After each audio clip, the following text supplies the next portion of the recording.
but you also had people that were very fine people on both sides. Well, hands down, Trump not only needs to not be in office in November, but he should resign now.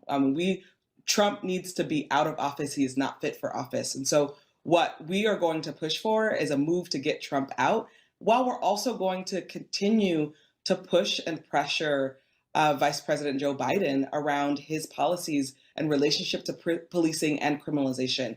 That's going to be important. But our goal is to get Trump out.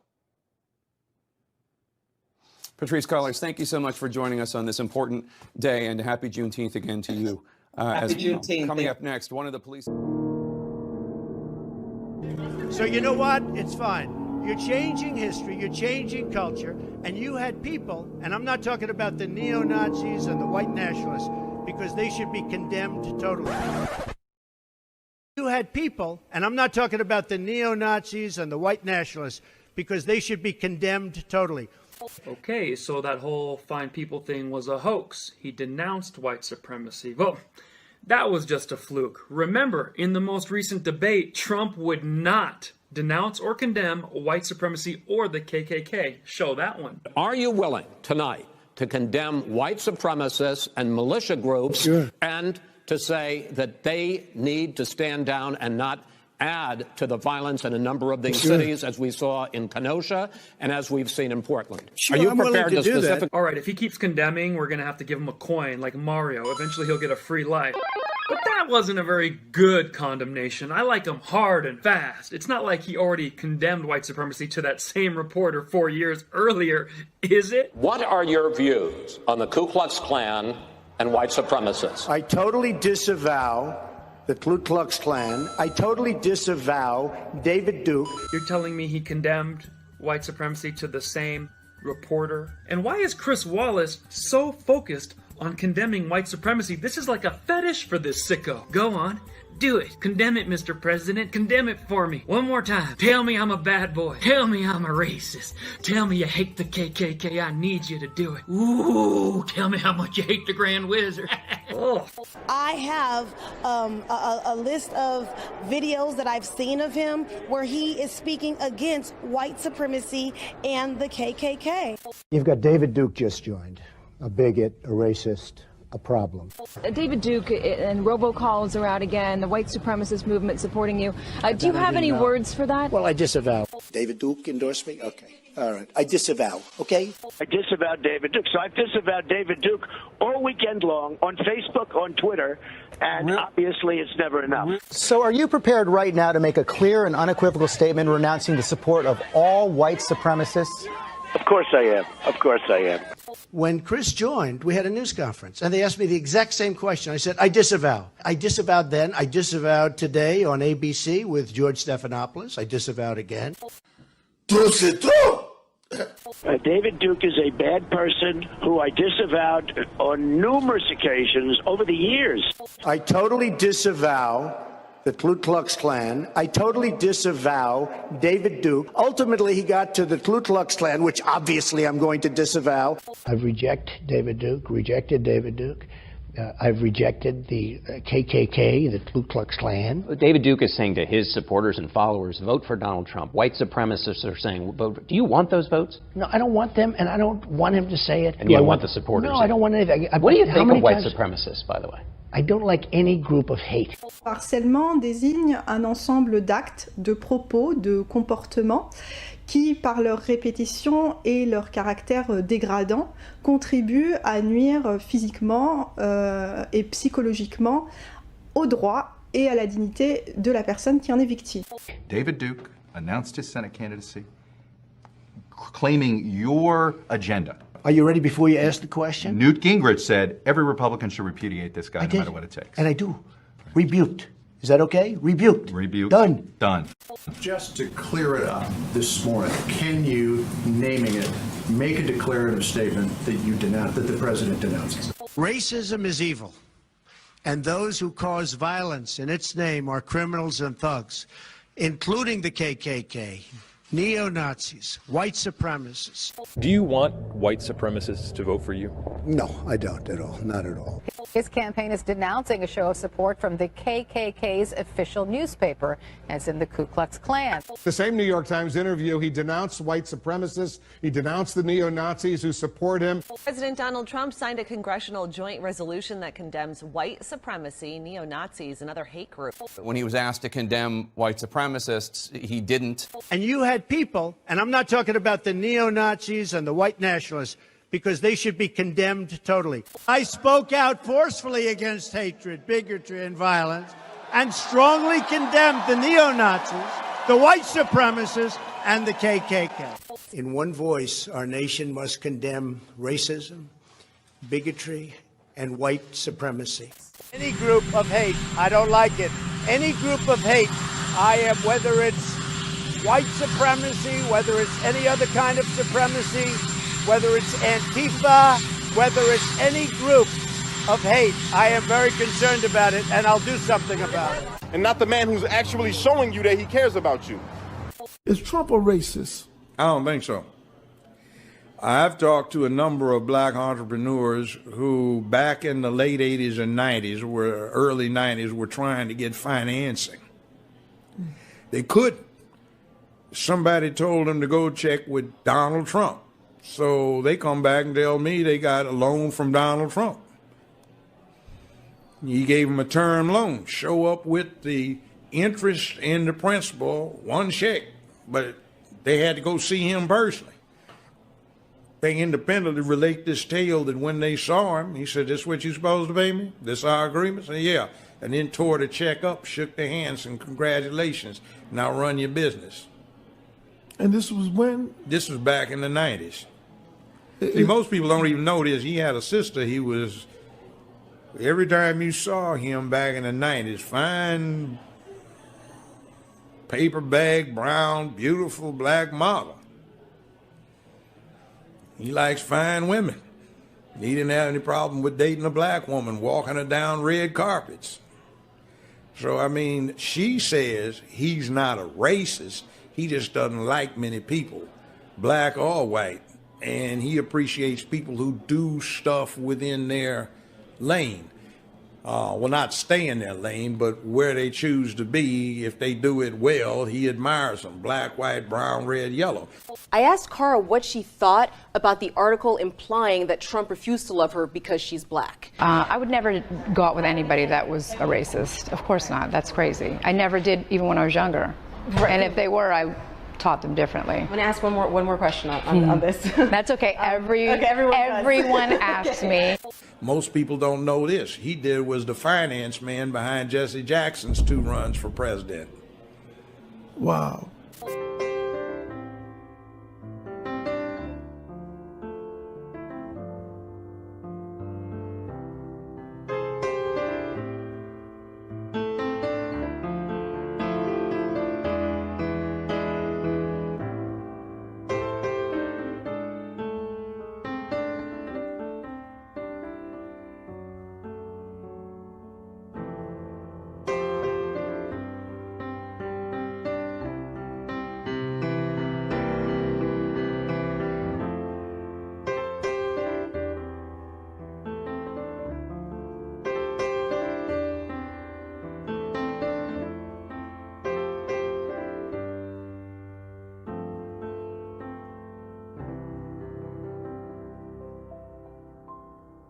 There's Gregory. Hi, Gregory.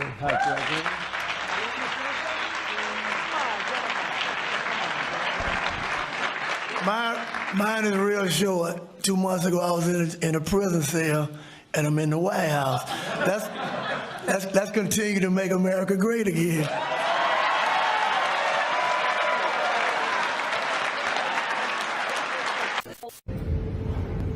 First and foremost, I want to give all the praise and glory to God. Thank you for hearing me. But President Trump, I just want to thank you for giving me a second chance and believing in me and reading my petition. I'm just so thankful. It's just 20 years ago, I fought at the Trump Casino, and now you signed to give me clemency. First, I didn't know it was real until I was able to bring and touch this little guy right here. I left him when he was 2 years old, President Trump. You reunited me back to my family. I lost my mother and my father, but I got him.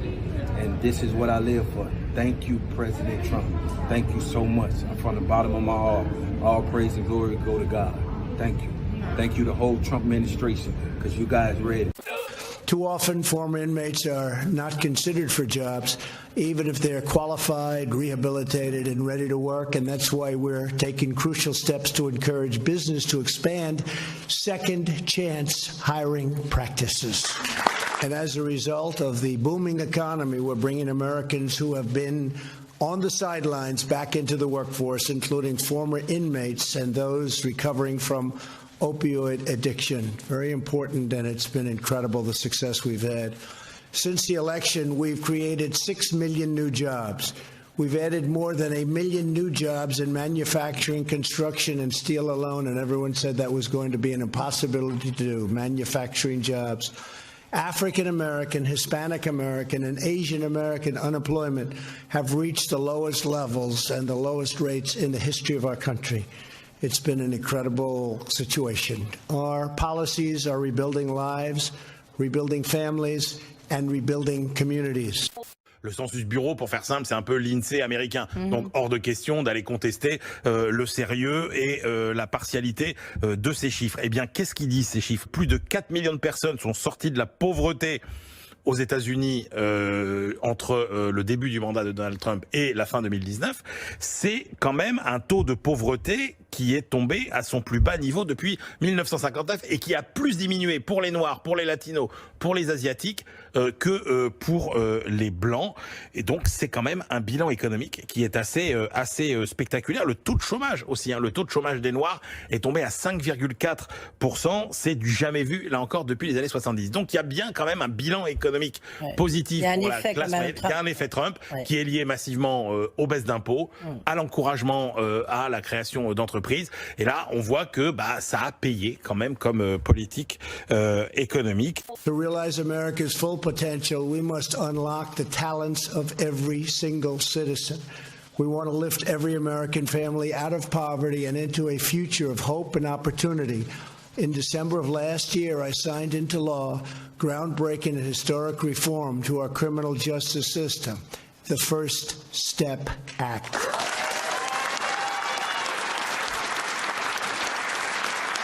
So I vividly remember December 2018, waking up one morning and reading in the newspaper that Congress had passed and the president had signed the First Step Act. I literally did not believe that would ever happen.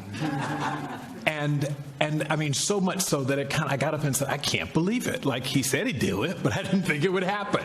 And here we were. And I realized there were so many people who had worked behind the scenes, people like Mark Holden, who's here in the room from Koch Industries. So many of you had worked to make this a reality. We are one nation, we grieve together, and we heal together.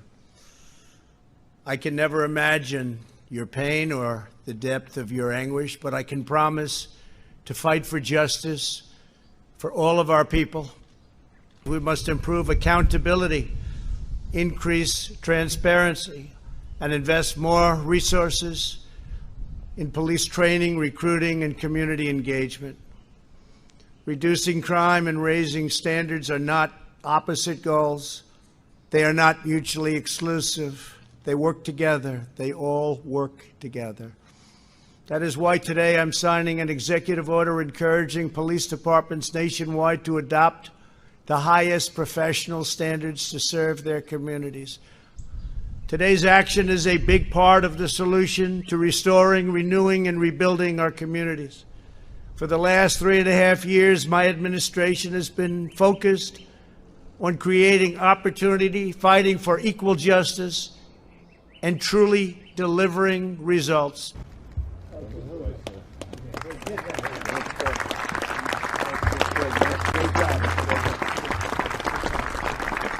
Did you know that since he's been president, the economy has been better than it ever been?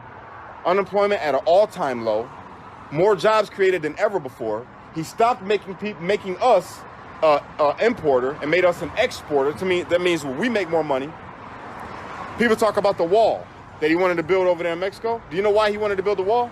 And remember they said that he was racist because he said that my brothers and sisters that's Mexican is murderers and rapists and stuff, right? That's not what he said. If you listen to the clip, he said that the MS-13, the gang, are rapists and murderers, not Mexicans. Not Mexicans. But they twisted that to make everybody around us believe that he's a racist, okay? Then they say, make America great again. What does he mean? When was America great? When you talk about make America great again, what he means is make America, like what I just said, an exporter again. Have jobs again. Have people believe in the American dream again, that they want to come to this country and they know that they're going to make it. Had nothing to do with race. All right? Not only that, the man gave funding for the next 10 years. This has never been done. For historic black colleges and universities, the HBCUs. Barack Obama didn't even do that. He did prison reform, meaning which directly affects us as black people because we fill up the prisons. You feel me? Proud Boys, stand back and stand by. But I'll tell you what. Somebody's got to do something about Antifa and the left because this is not a right-wing problem. Many watching Tuesday night's presidential debate were stunned to hear President Trump deflecting when asked to condemn white supremacists. And Enrique Tarrio telling us he didn't take it as a call to action, tweeting the question was in reference to white supremacy, which we are not. I don't know who the Proud Boys are. I mean, you'll have to give me a definition. By Wednesday afternoon, the president claiming now he isn't familiar with the group. I really don't know who they are. I can only say they have to stand down, let law enforcement do their work. But how does he feel about the president's failure to condemn white supremacy Tuesday night? And I think the president's done it multiple times.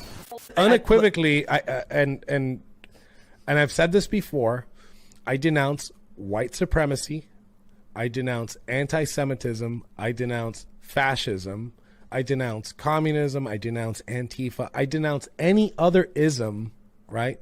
That is prejudiced against people because of the color of their skin, because of their religion, because of their cultural background, and anything that has to do with authoritarian governments. And I hate having to repeat that so many times. And I know that there's a lot of viewers here that don't know who the Proud Boys is, but I have to constantly repeat that. I don't like labeling myself, and this is the Afro-Cuban label is something that the media uses all the time. And I hate putting people in boxes. People shouldn't be put in boxes. Like people say, oh, well, how could they be racist? And here, look, I'll be clear about that. How could they be racist if they have a brown chairman? Well, you could be any color and be racist, but I am not racist. The organization is not racist. We don't care. I just really need to point out how stupid our current media ecosystem is that I have to ask a black man if he's a white supremacist. Yeah. So I recognize the absurdity of the question for all the people in the audience. I think it's stupid. But that's like, I think people who are like regular moderate Americans and conservatives roll their eyes when they constantly hear questions like that. But you have this institution, these news institutions that genuinely don't know or don't care. And so you have to sort of have a question like that, in a sense, to make sure it's absolutely and positively clear. As absurd and stupid as it is. I am with you. I will fight for you, and I will win for you. We will make America strong again. We will make America proud again. We will make America safe again. And we will make America great again. God bless you.